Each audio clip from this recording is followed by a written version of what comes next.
हे राम, तुम्हारे युग का रावण अच्छा था। नमस्कार दोस्तों, किसी कवि की रचना है जो मेरा ध्यान बार बार इस विषय की ओर आकृष्ट करती है। हे राम, तुम्हारे युग का रावण अच्छा था, 10 के 10 चेहरे सब बाहर रखता था।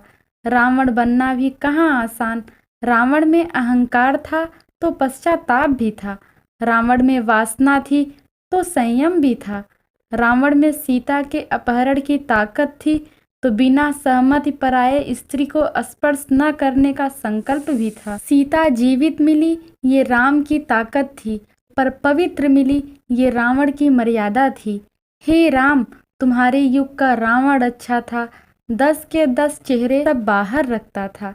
यह पंक्तियां आज के दौर में हमारे चरित्र चिंतन में बेहद दुखद हैं कि जिस देश व समाज में मर्यादा पुरुषोत्तम राम ने जन्म लिया और परम आदर्श के रूप में प्रतिष्ठित होकर हमारे परम आराध्य बने, और जिनके चरित्र को आज भी देश व समाज में घर घर पढ़ा व गाया जाता है, उसी देश व समाज में उनके आदर्शों का बुरा हाल है। महर्षि वाल्मीकि रावण के गुणों को निष्पक्षता के साथ स्वीकार करते हुए उसे चारों वेदों का विश्वविख्यात ज्ञाता और महान विद्वान बताते हैं।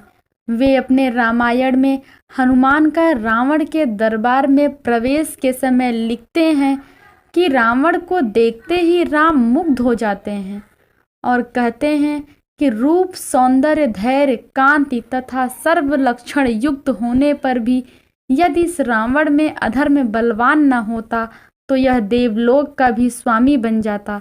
जब भगवान राम ने उसका वध किया और रावण रणभूमि में आखिरी सांसें ले रहा था, तो भगवान राम ने लक्ष्मण को कुछ ज्ञान प्राप्त करने के लिए रावण के पास भेजा। मरने से पहले उसने लक्ष्मण को कुछ बातें सिखाई थीं। ये ऐसी बातें थीं कि आपके हमारे लिए आज के संदर्भ में भी उतनी ही सटीक है जितनी कि उस समय के लिए थी। अपने सारथी, दरबान, खानसामे और भाई से दुश्मनी मोल मत लीजिए, वे कभी भी नुकसान पहुंचा सकते हैं। खुद को हमेशा विजेता मानने की गलती मत कीजिए, भले ही हर बार तुम्हारी ही जीत हो। हमेशा उस मंत्री या साथी पर भरोसा कीजिए जो तुम्हारी आलोचना करता हो। अपने दुश्मन को कभी कमजोर या छोटा मत समझिए, जैसा कि हनुमान के मामले में भूल हुई। यह गुमान कभी मत पालिए कि आप किस्मत को हरा सकते हैं। भाग्य में जो लिखा होगा उसे तो भोगना ही पड़ेगा। ईश्वर से प्रेम कीजिए या नफरत, लेकिन जो भी कीजिए पूरी मजबूती और समर्पण के साथ। हम श्री राम के चरित्र को पढ़ते और गाते तो जरूर हैं, लेकिन अपने आचरण, चरित्र व जीवन में उसका अंश मात्र भी धारण नहीं करते हैं।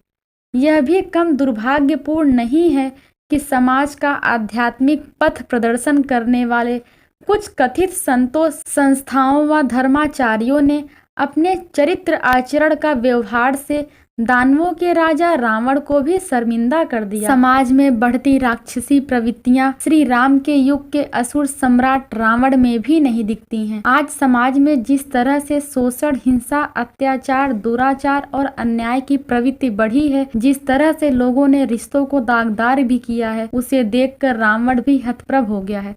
धन्यवाद दोस्तों, वीडियो पसंद आई हो तो चैनल को लाइक और सब्सक्राइब करें।